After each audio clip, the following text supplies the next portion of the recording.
Je remarque, au moment où je franchis la porte d'entrée de mes parents, que quelque chose cloche. L'air est chargé, comme le calme avant un orage. Le sourire de maman s'étire trop largement alors qu'elle prend mon manteau, la poignée de main de papa est un peu trop ferme. Ma sœur, Automne, vibre pratiquement d'excitation, ses yeux passant de nos parents à moi avec cette lueur de conspiration que je connais depuis l'enfance. Sierra, ma chérie, si heureuse que tu sois là. Maman me guide vers la salle à manger où le dîner du dimanche nous attend, sa main pressant mon dos avec une insistance inhabituelle. La table est parfaite, bien sûr. La plus belle porcelaine de maman, les verres en cristal qui n'apparaissent que pour les occasions spéciales, un centre de table de fleurs fraîches. Quoi que ce soit, ils l'ont soigneusement planifié. Je prends ma place habituelle en face d'Automne, dont le sourire me rappelle l'époque où elle avait 8 ans et savait que j'allais m'asseoir sur le coussin péteur qu'elle avait caché sous mon coussin de chaise. Papa découpe le rôti de bœuf avec une précision experte, tandis que maman distribue la purée de pommes de terre, les haricots verts et ses petits pains Parker House que j'adore depuis l'enfance. C'est alors que je le remarque. Un dossier en carton glissé à côté de l'assiette de papa, son coin dépassant dessous sa serviette. Mon estomac se noue. Comment va la clinique, demande maman, sa voix artificiellement enjouée. Toujours à travailler ces heures folles? Les affaires marchent bien, je garde ma réponse simple, en regardant les yeux de papa vaciller vers le dossier. Nous avons augmenté notre nombre de patients de 20% ce trimestre. Automne ricane doucement. Tous ces patients, mais une si petite salle d'attente. Quelqu'un devrait vraiment moderniser la gestion de ton cabinet. Les pièces du puzzle s'assemblent dans mon esprit. Un puzzle que j'aimerais ne pas pouvoir résoudre. Papa se racle la gorge, posant sa fourchette avec un cliquetis délibéré contre la porcelaine fine. Sierra, nous avons réfléchi à l'avenir de ta clinique. Je me fige en pleine bouchée, la nourriture se transformant en sueur dans ma bouche. Maman intervient en douceur, comme s'ils avaient répété. Les entreprises familiales ont besoin d'une gestion familiale, ma chérie. Ton père et moi avons discuté de la manière de garder une main guérisseuse dans la famille à long terme. Ce n'est pas une entreprise familiale, dis-je prudemment. Je l'ai bâtie moi-même. Avec notre soutien, rétorque papa en tendant la main vers le dossier. Et maintenant, Automne a une excellente proposition qui profitera à tout le monde. Ma sœur se redresse sur sa chaise, se pavanant presque. J'ai élaboré un plan d'affaires pour devenir ta directrice de cabinet. Je m'occuperai de toute la paperasse ennuyeuse pendant que tu te concentres sur les patients. Elle se penche en avant, les yeux brillants. Je ne demande qu'une participation de 25% au bénéfice, ce qui est vraiment raisonnable compte tenu de toute la croissance que j'apporterai. Mon cœur bat la chamade dans mes oreilles. Ce n'est pas un dîner du dimanche décontracté, c'est une embuscade. Les souvenirs reviennent sans y être invités. Des doubles services à la cafétéria de l'hôpital pendant mes études de kinésithérapie, envoyant de l'argent à la maison pour aider Automne à traverser sa première année d'université alors que je mangeais des nouilles ramen dans un appartement d'une pièce avec des meubles récupérés sur le trottoir. Des sessions d'études de minuit après des stages cliniques de 14 heures. Les 187 000 $ de prêts étudiants qui vident encore mon compte en banque chaque mois. J'ai déjà une directrice de clinique, dis-je, surprise par la fermeté de ma voix. Maman agite la main avec dédain. Mais Automne est la vraie personne de contact. Tu te souviens comme elle a charmé le docteur Wilson à l'ouverture de ta clinique? Il t'a à peine remarqué. Je me souviens. Tout comme je me souviens de papa ignorant mes honneurs académiques à la remise des diplômes. L'intelligence des livres ne suffit pas pour monter un cabinet, Sierra, tout en photographiant Automne avec ma toque et ma toge. Je me souviens de l'aide temporaire d'Automne à la réception l'été dernier, qui s'est soldée par des réductions non autorisées à ses sœurs de sororité. Les semaines que j'ai passées à m'excuser auprès des patients après que ces erreurs de planification aient laissé certains attendre des heures et d'autres être renvoyés. Puis-je voir ce que vous avez préparé? Je demande en désignant le dossier du menton. Papa le fait glisser sur la table avec un sourire satisfait. C'est déjà rédigé par mon avocat. Il ne manque que ta signature. Je peux commencer demain, applaudit Automne. J'ai déjà des idées pour redécorer ton bureau. Je prends une gorgée d'eau délibérée, puis je pose le verre précisément sur son sous-verre. D'un mouvement lent et mesuré, je tends la main vers ma propre mallette, posée à côté de ma chaise. Avant de discuter de cela plus en détail, dis-je, il y a quelque chose que vous devriez voir. Dans le silence pesant qui suit, j'ouvre ma mallette avec un clic qui résonne comme un coup de feu. Le sourire confiant de mon père vacille alors que je sors un portefeuille en cuir, celui, coûteux, que je me suis offert après avoir décroché le contrat avec Denver Sport Medicine, un rappel silencieux des succès obtenus sans leur aide. Qu'est-ce que c'est que ça? La voix de papa a le léger tremblement d'un homme peu habitué aux surprises. Maman jette un regard nerveux entre son mari et Autumn, ses doigts tripotant sa serviette. Le sourire d'Autumn, si triomphant il y a quelques instants, commence à se flétrir sur les bords alors que je dispose soigneusement mes documents sur la table, les alignant avec la précision que j'apporte au plan de traitement des patients. Il y a 3 semaines, j'ai signé un accord de service de gestion avec Colorado Healthcare Partners. Je tapote la première page où le logo de leur entreprise s'étale sur l'entête. Ils gèrent désormais tous les aspects administratifs de main guérisseuse. Papa tend la main vers les papiers, le front plissé. Tu ne peux pas prendre des décisions comme celle-ci sans consulter la famille. En fait, si. Je fais glisser un autre document vers lui. J'ai surligné la section 4.3 pour votre commodité. Aucun membre de la famille ne peut être employé à des postes de direction sans l'approbation unanime du conseil d'administration. Le conseil d'administration est composé de moi-même et de 2 partenaires de CHP. Demandez-moi, aidé par la Delatine et par un bref exposé de lui. Le visage d'Autumn devient cramoisi. Tu as fait ça exprès. J'ai pris une décision commerciale. Je maintiens le contact visuel avec ma sœur, refusant de détourner le regard en premier. Une décision basée sur une expérience antérieure. De mon portefeuille, j'extrais un dossier contenant des formulaires de plainte de patients, tous méticuleusement organisés par date. Ceci date de l'été dernier, quand tu travaillais à la clinique. Je n'ai pas besoin de l'ouvrir, l'épaisseur en dit long. 15 erreurs de planification ayant entraîné des salles de traitement doublement réservées. 23 remises non autorisées, dont 8 à tes sœurs de sororité. 31 erreurs de code de facturation qui ont failli déclencher un audit d'assurance. Maman tend la main sur la table, ses doigts s'arrêtant juste avant de toucher les miens. Sierra, ma chérie, tout le monde fait des erreurs en apprenant. Ce n'étaient pas des erreurs d'apprentissage. Je me lève lentement, trouvant une force inattendue à dominer ma famille assise. C'étaient des erreurs d'inattention commises par quelqu'un qui pensait que les règles ne s'appliquaient pas à elle. Je sors un autre document, celui-ci créé par mon comptable. Ceci détaille les 42 000 $ de traitements gratuits fournis à cette famille au cours des 3 dernières années. La rééducation de la coiffe des rotateurs de papa. La fasciite plantaire de maman. Les massages sportifs d'Automne avant ses vacances à la plage. Le silence stupéfait ressemble à une justification.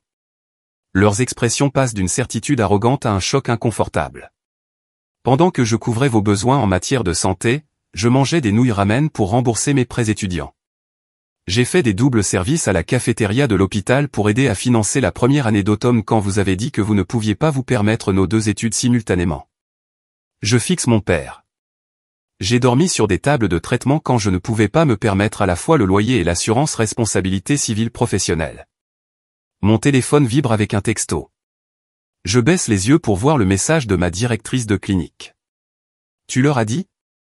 Le timing ne pouvait pas être meilleur, un rappel que je ne suis plus seul. Mon personnel a été témoin de l'été de chaos d'Automne, restant tard pour réparer ses erreurs pendant qu'elle postait des photos Instagram de cocktails sur les toits. Ils connaissent la vérité derrière la dynamique de la famille Bennett. Mon mentor m'a prévenu il y a des années que la famille et les affaires se mélangent comme l'huile et l'eau, dis-je, me souvenant de l'expression inquiète du docteur Winter lorsqu'elle m'a surprise en train de pleurer dans le placard à fourniture après que papa ait manqué l'inauguration de ma clinique. J'aurais dû écouter plus tôt. Je rassemble mes documents avec une précision délibérée, les glissant dans mon portefeuille dans l'ordre exact où ils seront nécessaires si cette conversation dégénère. Le mouvement méthodique me calme, tout comme lorsque j'organise les fournitures de traitement avant une séance difficile avec un patient. On peut négocier. La voix de papa a perdu son ton autoritaire, remplacé par le ton qu'il utilise lorsqu'une affaire commerciale commence à lui échapper. 20% au lieu de 25%, une période d'essai. Je ferme mon portefeuille d'un coup sec. Ma clinique n'est pas votre tirelire, c'est ma carrière. La main de maman vole à sa gorge, un geste dramatique qu'elle a perfectionné au fil d'années de conflits familiaux. Je n'aurais jamais pensé que tu mettrais les affaires avant la famille, murmure-t-elle. La déclaration reste en suspens entre nous, révélant tout ce qui ne va pas dans leur perspective. Dans leur esprit, mon succès existe pour leur profiter. Ma clinique ne représente pas ma réussite, mais leur opportunité. Je ne mets pas les affaires avant la famille, réponds-je, ma voix plus stable que je ne le ressens à l'intérieur.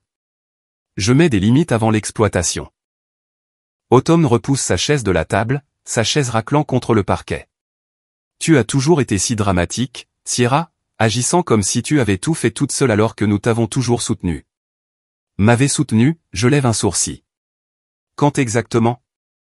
Était cependant ma remise de diplôme, quand papa prenait des photos de toi avec ma toque et ma toge. Ou quand maman a dit au docteur Wilson que j'étais juste la personne médicale à l'inauguration de ma propre clinique? Les souvenirs refont surface comme des bulles d'air dans l'eau, rapides, vifs, impossibles à arrêter une fois qu'ils commencent à monter. Tu te souviens de mon 12e anniversaire, quand j'ai eu une carte alors qu'Autumn a reçu un nouveau vélo? Ou de ma cérémonie de major de promotion au lycée où aucun membre de la famille n'a assisté parce qu'Autumn avait un rhume? Je ferme ma mallette. Votre soutien a toujours été manifestement absent quand il le fallait. Papa se lève aussi, sa taille n'étant plus aussi intimidante qu'elle l'était pendant mon enfance. Tu as changé, Sierra. Le succès t'a rendu froide. Non, je le regarde sans ciller. Le succès m'a rendu visible, et vous ne savez pas quoi faire d'une fille que vous ne pouvez plus ignorer. Je soulève ma mallette de la chaise, surprise de sa légèreté par rapport au poids que j'ai porté pendant des années. Pour la première fois depuis que je suis entré dans leur maison, je prends une profonde inspiration qui ne me fait pas mal à la poitrine. Je vais me raccompagner. Je me tourne vers la porte, puis je fais une pause. Oh, et à partir du mois prochain, les traitements familiaux seront facturés au tarif standard. Notre programme de charité est réservé aux patients qui ne peuvent pas se permettre les soins, pas à ceux qui préfèrent simplement ne pas payer. Derrière moi, j'entends l'inspiration choquée de ma mère, la malédiction marmonnée de mon père et le sanglot théâtral d'Automne. Mais pour une fois, leur réaction ne me ramène pas dans la danse familière de l'apaisement. Je sors dans l'air du soir, où mon téléphone vibre avec un autre message de ma directrice de clinique, « Nous sommes tous là pour toi. » Et pour la première fois de ma vie, je le crois vraiment.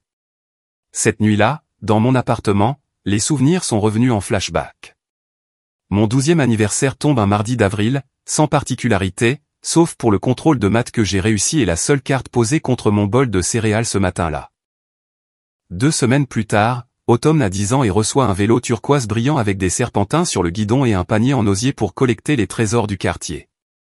Je regarde depuis notre porche avant alors qu'elle fait le tour de l'allée, nos parents applaudissant à chaque tour chancelant. Sierra, prends une photo de ta sœur, crie papa en me lançant son appareil photo. C'est un jalon. J'oriente le viseur pour capturer le visage rayonnant d'Automne, ses cheveux captant la lumière du soleil alors que papa stabilise le siège du vélo. Maman agite un mouchoir comme si elle envoyait un membre de la royauté. Tu te souviens quand j'ai eu mon premier vélo, je demande plus tard, en aidant maman à faire la vaisselle alors que les miettes du gâteau d'anniversaire parsèment encore la table de la cuisine. Elle fait une pause, l'éponge en suspens. Tu étais une enfant pratique, Sierra. Tu voulais toujours des livres à la place. Mais ce n'était pas le cas. J'avais encerclé des vélos dans les catalogues pendant 3 ans. La remise des diplômes du lycée apporte des honneurs académiques, major de promotion, médaille de sciences, bourse d'études complète à l'Université d'État du Colorado. L'auditorium bourdonne de parents fiers tenant des bouquets et des appareils photo. Les miens sont arrivés 7 minutes après mon discours, se glissant dans les sièges du fond alors que je retournais à ma place. La circulation était terrible, murmure maman quand il me trouve après, les mains vides. Mais nous sommes là pour le récital de danse d'Automne ce soir. Tu viens, n'est-ce pas? Le schéma se répète à l'université. Mes certificats de la liste du doyen arrivent par la poste à notre domicile familial pendant que je fais des doubles services à la cafétéria de l'hôpital. Les enveloppes restent scellées sur le comptoir de la cuisine pendant des semaines. Quand la remise des diplômes de l'école de kinésithérapie arrive enfin, je suis seul après la cérémonie jusqu'à ce qu'Automne m'interpelle de l'autre côté de la cour.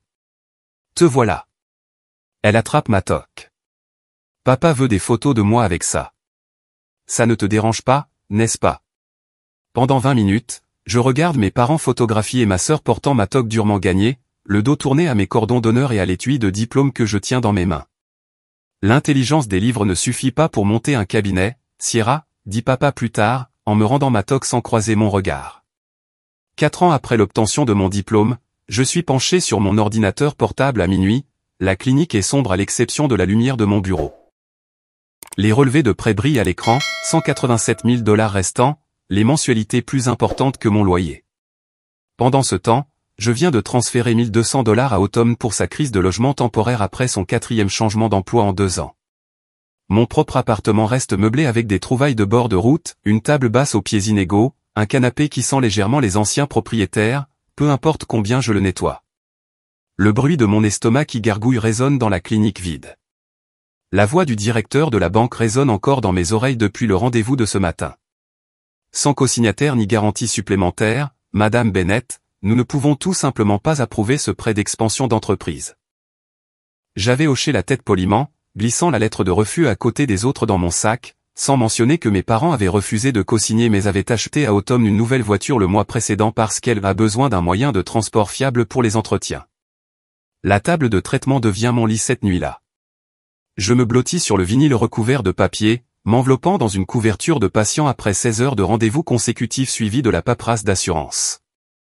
L'équipe de nettoyage me trouve là à 5 heures du matin, serrant encore des feuilles de calcul. 6 mois plus tard, lorsque la clinique de kinésithérapie main guérisseuse ouvre enfin dans son propre espace, et non plus seulement dans une pièce louée dans la clinique de quelqu'un d'autre, mes parents s'arrêtent pendant 15 minutes entre la fête de fiançailles d'Automne et leur réservation au restaurant. C'est joli, dit maman en regardant sa montre, comme un vrai cabinet de médecin. Papa examine mes diplômes encadrés. Souviens-toi juste que ce sont toujours les gens qui comptent, pas les diplômes.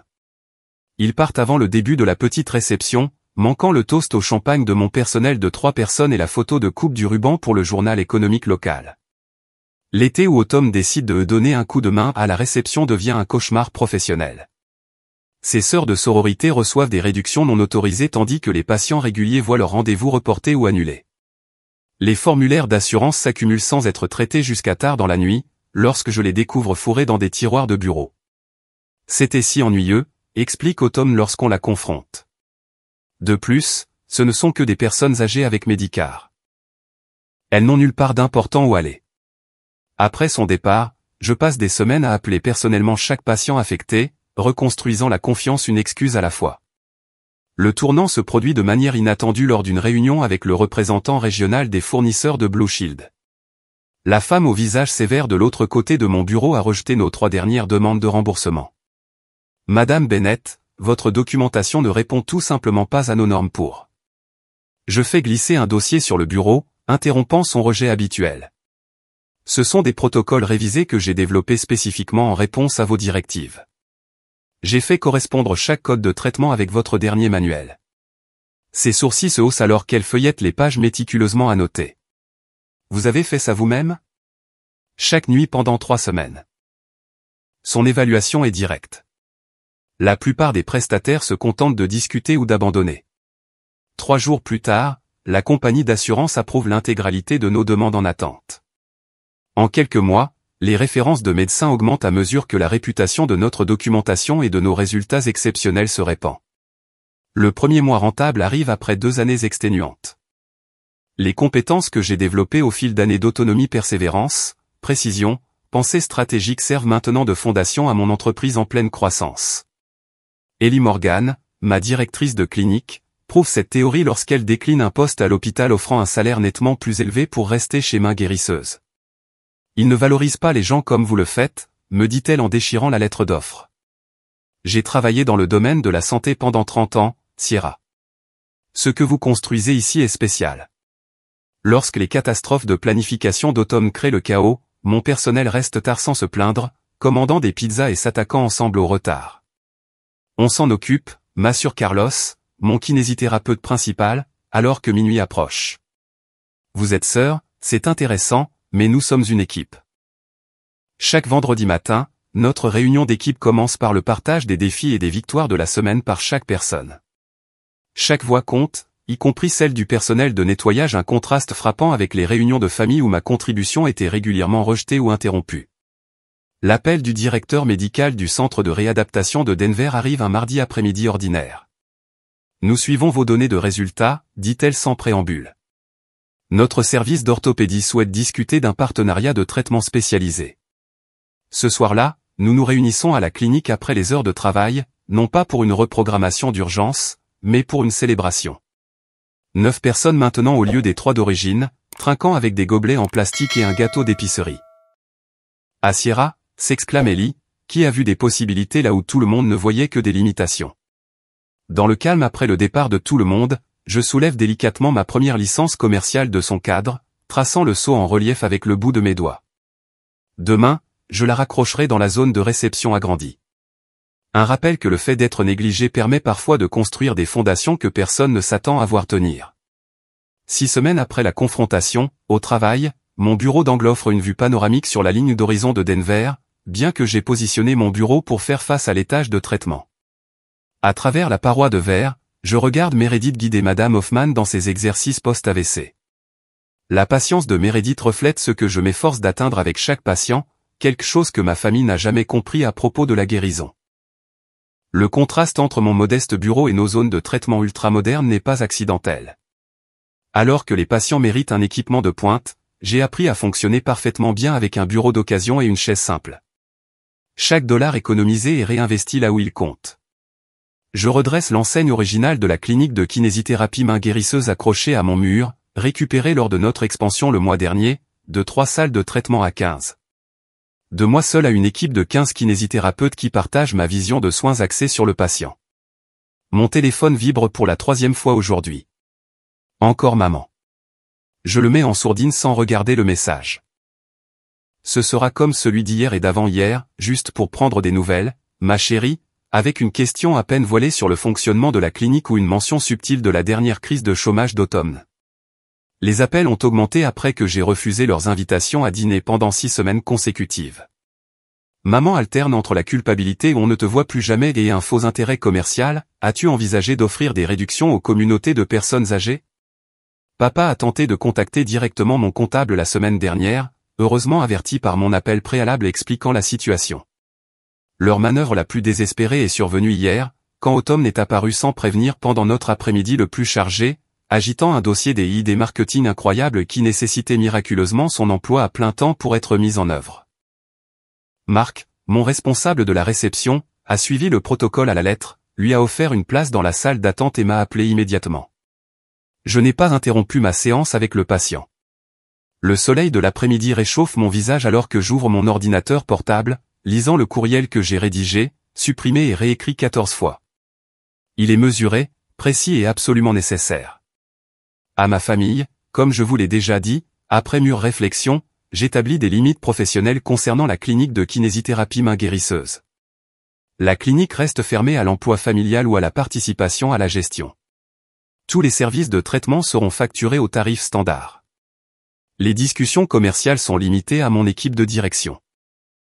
Je reste ouverte à la reconstruction de notre relation personnelle, séparée de ma vie professionnelle. Sierra mon doigt survole envoyé alors que la porte de mon bureau s'ouvre. Carole, ma directrice de clinique, apparaît avec 2 tasses fumantes. J'ai pensé que tu aurais besoin de renfort, dit-elle en posant un café à côté de mon ordinateur portable. J'ai vu la publication sur les réseaux sociaux. Je lève un sourcil. Carole fait glisser son téléphone sur mon bureau.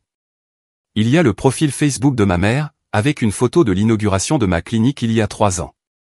Maman se tient à côté de moi, le bras autour de mon épaule, un rare moment de soutien apparent que je reconnais maintenant comme étant performatif. Si fier de la vision de ma fille Sierra avec la clinique de kinésithérapie main guérisseuse. Nous avons toujours cru en son toucher guérisseur. Ma fière entreprise familiale. L'horodatage indique qu'il a été publié il y a 20 minutes. Le hashtag est intéressant, dit Carole prudemment. Entreprise familiale. Les mots ont un goût amer. Je clique sur envoyer sur mon courriel. Ils n'ont jamais payé $1 pour cette clinique, n'y ont jamais travaillé 1 heure, n'ont jamais cru qu'elle réussirait jusqu'à ce qu'elle le fasse.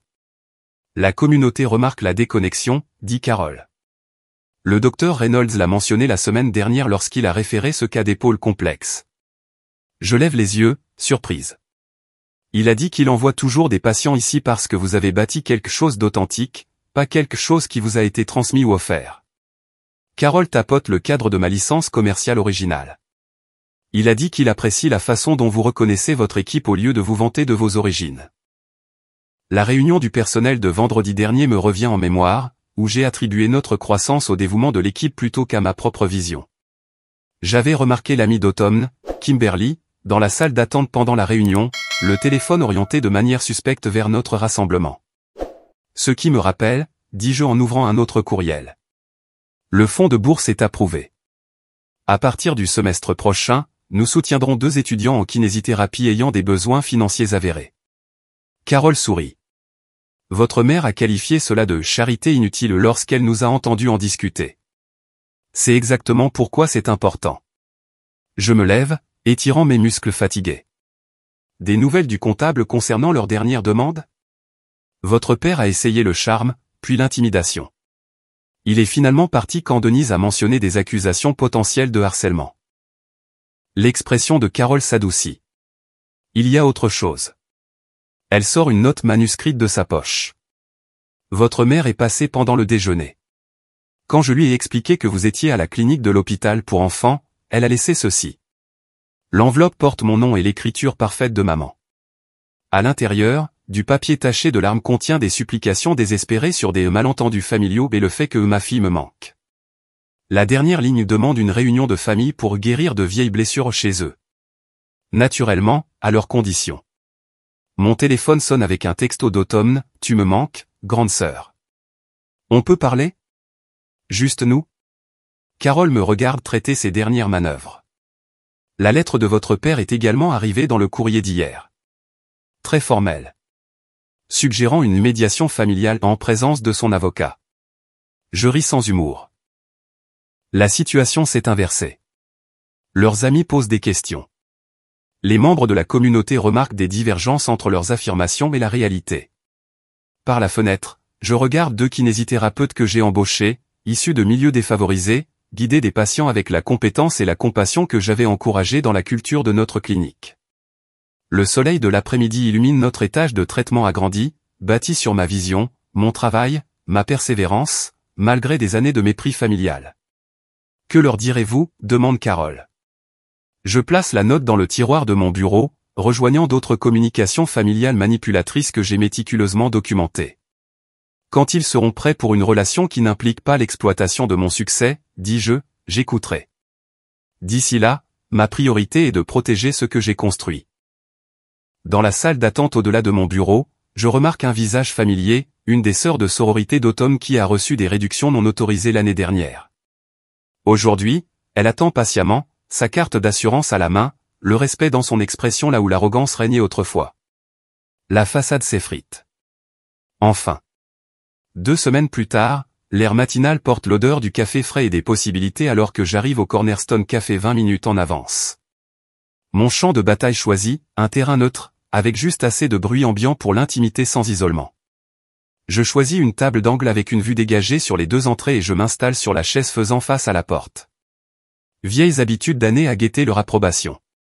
Je dispose précisément mon portefeuille en cuir devant moi, son poids rassurant. À l'intérieur se trouvent tous les textos, courriels et relevés financiers documentant notre histoire enchevêtrée des preuves recueillies non par méchanceté, mais avec le même soin méthodique que j'applique au plan de traitement des patients. Je peux vous servir quelque chose en attendant? Le barista s'approche avec un sourire sincère, un carnet de notes à la main. Juste un café noir, merci. Ma voix semble plus stable que je ne le ressens.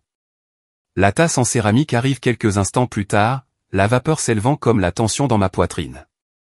Par la fenêtre, je les aperçois marchant depuis le parking. Les épaules de papa sont carrées sous son polo de golf, maman tripote son collier de perles, la démarche assurée d'automne est trahie par ses regards nerveux vers nos parents. Ils ont coordonné leur tenue dans des tons crème et beige, un front uni. La cloche au-dessus de la porte teinte alors qu'ils entrent. Dès qu'ils m'aperçoivent, leurs expressions changent subtilement. La mâchoire de papa se crispe. Le sourire de maman se fige. Les yeux d'automne se rétrécissent en voyant le portefeuille devant moi. Sierra, ma chérie. Maman se penche pour me serrer dans ses bras, mais je reste assise, la forçant à me tapoter maladroitement l'épaule. C'est confortable ici. Nous aurions préféré dîner à la maison, dit papa en s'installant sur la chaise en face de la mienne. Les affaires de famille devraient être discutées en privé. Ce n'est pas seulement une affaire de famille. Je tapote du doigt sur le portefeuille. Cela concerne mon entreprise. Autumn se glisse sur la chaise à côté de papa, son parfum envahissant l'arôme du café. Nous avons apporté des muffins de cette boulangerie que tu aimes. Elle pousse un sac en papier vers moi que je ne touche pas. Une serveuse apparaît, prend leur commande et disparaît avec une efficacité experte. Dès qu'elle est partie, papa se penche en avant, les mains jointes sur la table. Le sang est plus épais que l'eau, Sierra. Sa voix baisse à ce ton autoritaire qu'il utilisait quand je manquais le couvre-feu à 17 ans. La famille se serre les coudes, surtout en affaires. Maman tend la main pour me serrer le poignet. Nous avons toujours été fiers de toi, ma chérie. Toujours. Ton père et moi parlons à tout le monde de notre brillante fille, la docteure. Kinésithérapeute, je corrige automatiquement. Docteur en kinésithérapie, ajoute Autumn avec une précision surprenante avant de se lancer dans son discours répété. En parlant de ça, j'ai réfléchi à notre dernière conversation et je me rends compte que j'ai été trop insistante. J'ai donc rédigé une nouvelle proposition. Elle sort une tablette élégante de son sac à main. Un arrangement de conseils au lieu de la gestion. 3 jours par semaine, une meilleure présence sur les réseaux sociaux, une prospection de clientèle d'entreprise. Je prends une gorgée de café délibéré, laissant la chaleur amère me fortifier. Avant de discuter de toute proposition, il y a quelque chose que vous devez savoir. Les Henderson m'ont posé une question intéressante à leur fête d'anniversaire le week-end dernier. La mention de nos amis de la famille les fait tous les 3 se raidir. Ils m'ont félicité pour mon partenariat familial et m'ont demandé quand vous aviez tous rejoint mon cabinet. J'ai ouvert le portefeuille, révélant une collection de papiers soigneusement organisés. Ils ont semblé surpris quand je leur ai dit que vous n'étiez pas partenaire dans mon entreprise. Le visage de papa rougit. Nous n'avons jamais dit. J'ai des captures d'écran de vos publications Facebook mentionnant notre clinique et la pratique familiale. Je fais glisser les pages imprimées vers lui. Et des messages textes des Wilson demandant des nouvelles de l'entreprise familiale que votre mère a mentionnée au Bridge Club. Le visage de maman pâlit. Sierra, ce ne sont que des expressions de fierté. Vraiment? Je sors un autre document.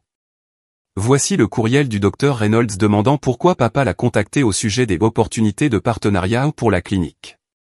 Le silence s'étire entre nous, ponctué uniquement par le sifflement de la machine à expresso et les conversations murmurées des tables voisines.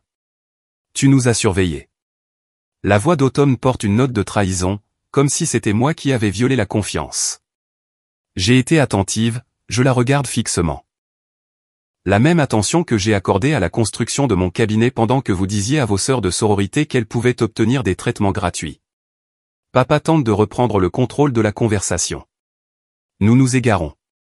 Nous sommes ici pour discuter du rôle d'Autumn. Autumn n'aura aucun rôle dans ma clinique. Les mots sortent avec une certitude calme qui me surprend même. Ni vous, ni maman. Sierra. La main de maman vole à sa gorge. Après tout ce que nous avons fait pour toi. Tout ce que vous avez fait? J'extrais une feuille de calcul de mon portefeuille. Voici une liste détaillée des traitements gratuits que j'ai fournis à cette famille sur 3 ans. Valeur marchande, 42 735 $. Voici les prêts que j'ai accordés à Autumn pendant mes 2 premières années de pratique alors que je pouvais à peine payer mon loyer, 16 450 $, toujours impayés. Le visage d'Autumn se crispe. Tu as dit que c'était des cadeaux. J'ai dit qu'on verrait plus tard. C'est plus tard. Le masque d'homme d'affaires de papa glisse pour la première fois. Tu ne peux pas sérieusement t'attendre à un remboursement après tout ce que nous avons. Après tout ce que vous avez quoi, je le coupe, la voix égale mais ferme. Après avoir manqué ma cérémonie de remise de diplôme de doctorat pour la collecte de fonds de la sororité d'Automne? Après avoir dit au docteur Wilson que je jouais aux affaires jusqu'à ce que je trouve un mari? Après avoir qualifié l'inauguration de ma clinique de juste un autre travail? Je pose mes paumes à plat sur la table, me stabilisant. Voici mes conditions pour toute relation future. Premièrement, mes décisions commerciales m'appartiennent. Pas de commentaires, pas de suggestions, pas de contact avec mes collègues. Deuxièmement, tous les traitements pour la famille seront facturés au tarif standard. Troisièmement, ne vous décrivez plus comme des partenaires ou des propriétaires de mon entreprise. Le sang-froid artificiel de maman s'effondre, des larmes montant à ses yeux de vraies larmes cette fois, pas les larmes de crocodile qu'elle déploie habituellement. Tu ne peux pas être sérieuse, murmure-t-elle. Nous sommes une famille. La famille respecte les limites, je réponds. La famille célèbre les réussites au lieu d'essayer de se les approprier. Le visage de papa s'assombrit de frustration. C'est absurde. Nous n'avons jamais pensé que tu réussirais vraiment par toi-même. Nous essayons d'aider à assurer ton avenir. La vérité lui échappe si facilement, si naturellement, qu'il ne semble même pas se rendre compte de ce qu'il a admis. Après toutes ces années, tout mon travail, tous mes sacrifices, ils n'ont jamais cru en moi. Le masque soigneusement construit d'automne tombe complètement. Ce n'est pas juste, siffle-t-elle.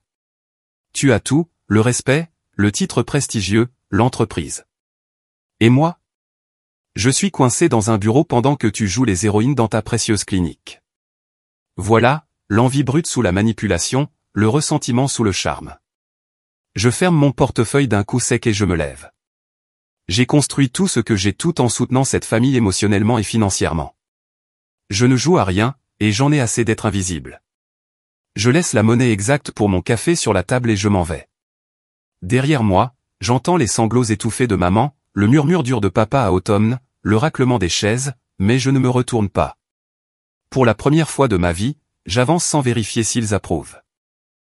Le poids de leurs attentes tombe de mes épaules à chaque pas, et j'entre dans la lumière du soleil, me tenant plus droite qu'à mon arrivée. Je suis debout devant la baie vitrée de ma clinique agrandie, regardant la lumière de l'après-midi peindre des reflets dorés sur la ligne d'horizon de Denver. Un an s'est écoulé depuis ce fatidique dîner du dimanche, et la vue devant moi reflète la transformation intérieure. Docteur Bennett, votre patient de 3 heures est prêt. Melissa, ma kinésithérapeute principale, apparaît à mes côtés, un presse-papier à la main. C'est la dernière séance de Madame Abernathy. Timing parfait. Je souris, une chaleur sincère se répandant dans ma poitrine. La salle d'attente bourdonne d'activité, un contraste frappant avec l'espace exigu où j'ai commencé. Maintenant, les patients sont assis dans des fauteuils confortables sous des récompenses de services communautaires encadrés qui ont rejoint ma licence commerciale originale sur le mur. La liste d'attente pour les nouveaux patients s'étend sur 2 mois, un témoignage de la réputation que nous avons bâtie. Madame Abernathy, une femme âgée aux yeux vifs et à la colonne vertébrale courbée par des décennies de travail acharné, rayonne en entrant dans la salle de traitement. La voilà, annonce-t-elle à personne en particulier, la faiseuse de miracles elle-même. Je ris, mettant de côté son dossier. Le miracle, c'était votre dévouement aux exercices à domicile. N'importe quoi, agite-t-elle une main burinée. Mon petit-fils dit que vous êtes la meilleure de Denver, et ce garçon fait des recherches sur tout. Alors que je guide Madame Abernathy dans ses derniers étirements, j'aperçois mon reflet dans le miroir de la salle de traitement. Les épaules tendues et la posture défensive qui caractérisait autrefois ma posture se sont adoucies. Je me tiens plus droite maintenant, ancré dans ma valeur.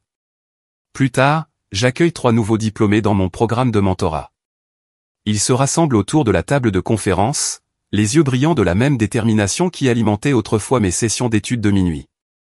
La chose la plus importante que je puisse vous apprendre n'est pas une technique, leur dis-je, perché sur le bord de la table. C'est de connaître votre valeur. Dans cette profession, vous donnerez constamment. Assurez-vous que ce que vous donnez est respecté. Après leur départ, j'examine les derniers chiffres de notre programme pro bono au service des patients défavorisés. L'initiative représente maintenant 15% de notre pratique, un pourcentage qui m'aurait terrifié l'année dernière mais qui me remplit maintenant de sens. Mon téléphone vibre avec un texto de Léa, ma plus proche amie et chef de notre groupe de soutien professionnel pour les femmes. Prête pour ce soir? C'est à ton tour de partager. Un frémissement de nervosité me parcourt l'estomac. Ce soir marque la première fois que je partagerai publiquement mon parcours complet, y compris les difficultés familiales. La pensée me terrifie et me libère à la fois. Avant de partir, je vérifie mon courriel personnel. Maman a envoyé des photos de son bénévolat au jardin communautaire, son 3e message cette semaine qui n'exige rien de moi. De petits pas, mais sincères. Le nom de papa reste absent de la liste des expéditeurs. Certaines blessures ont besoin de plus de temps que d'autres. Un courriel séparé contient une annonce d'emploi d'automne, son premier poste dans un bureau d'entreprise sans lien avec ma clinique. Le message manque de ses points d'exclamation excessifs habituels, un signe subtil de son indépendance croissante. Le soleil du soir projette de longues ombres alors que j'arrive chez Léa pour notre dîner mensuel. Contrairement à la salle à manger de mes parents avec sa formalité oppressante, cet espace bourdonne de conversations authentiques. Ma famille choisie de collègues et d'amis se passe les plats, leur rire un baume guérisseur. Asiera, lève son verre Mélissa. Qui nous a toutes appris que tenir bon n'est pas égoïste, c'est nécessaire. Alors que les applaudissements ondulent autour de la table, je pense à la bourse que j'ai créée pour les étudiants en kinésithérapie issus de milieux difficiles, à l'atelier sur l'établissement de limites que j'animerai le mois prochain, et au lancement de demain de notre programme spécialisé de rééducation vestibulaire. Quand le dîner se termine, je sors sur le porche arrière de Léa. Les montagnes se dressent majestueusement contre l'horizon, solides et immuables, tout comme les limites que j'ai apprises à maintenir. Tu as l'air en paix, dit Léa en me rejoignant. Je le suis. Je respire profondément.